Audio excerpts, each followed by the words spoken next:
Hi everybody and welcome back. So today what I thought we'd do is we're going to do another story. So I have another story from the same magazine. So it's the 5th of August 2023 and it's from the New Scientist. But it's a really cute story. It involves one of my favourite birds. It's quite cheeky, so I thought we'd get into this one. So let's go for the story. Cuckoos are foiled by unique egg pattern. Fork-tailed drongos produce individualised patterns on their eggs, which seem to help them recognise their own ones and reject 94% of the ones of African cuckoos in their nests. So this is a story that has been produced by the Royal Society, and I absolutely love it. So it's only a little short, little mini part of a story. But in this particular story, we're looking at the cuckoo. So if you are not aware, the African cuckoo is a sort of pigeon-like bird. It sort of looks sort of similar, sounds very different, but it lays its eggs inside the nests of other birds, and so other birds raise its young for it. So it doesn't do any parental responsibility. So it just flies. It migrates to other countries. We do get them here in the UK, and they lay their eggs in other nests, and then they fly away. And the birds that are responsible for the baby basically keep bringing it up, and it does lead to a case where sometimes there's some really small birds who end up bringing up and trying to rear this massive cuckoo in order to be able to keep it alive, which I just think is absolutely hilarious. I have read some studies that have suggested that the cuckoo chick makes sounds that mimic the young of the host bird in order to get that host bird to give it more food.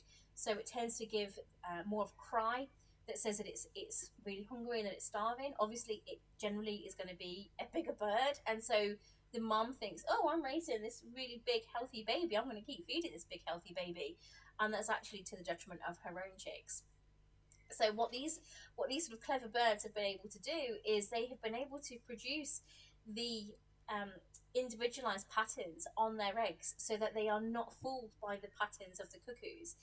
Some cuckoos are able to change the patterning of the eggs themselves so that it matches more closely with the host species that they're going to lay their eggs into.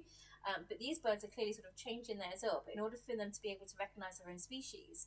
Now, this opens up a really interesting concept of a species of bird that has clearly been able to recognize that it is being parasitized. So that's what this relationship is. It's a parasitic relationship.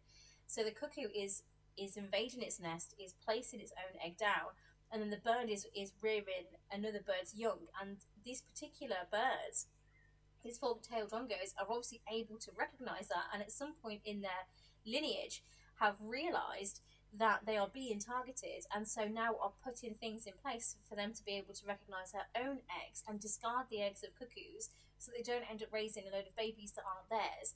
Now, that's obviously to preserve their own species, but doesn't that show a clever sign of intelligence? What this also means is that those birds must be able to pass that information on to their young, because the young, once they lay their eggs, are going to need to be able to recognise their eggs from cuckoo eggs. So this, for me, just opens up so many more questions.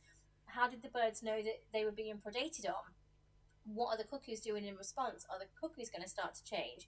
When you have a parasitic relationship, what usually happens is the host species will evolve to be able to sort of get rid of the parasite that they don't want, and then the parasite evolves along with the host species. So we have this sort of co-evolution happening of parasite and host, so that the parasite has always got its host. So what's going to happen here now with the cuckoo?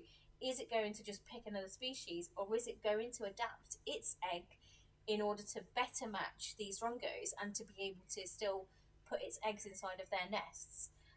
It opens up some really interesting scientific questions for me, but let me know what you think below. What do you think of this story? So that is just my opinion. In this series, I just want to tell you a story that's based on science, and then I just want to sort of give you my opinion on it. So that's my opinion, and those are the questions it raises for me. But what does it do for you? What has that made you think of? If you've got any answers, ideas, or suggestions, please leave them in the comments below. I really would be interested to hear your opinion on this story. What do you think of it? What do you make of it? Did you know that the cuckoo was a parasitic, it's called a brood parasite? Did you know that's what they did? And what do you think of the clever little bird that's decided that it's no longer going to be it's no longer going to have this parasitic relationship?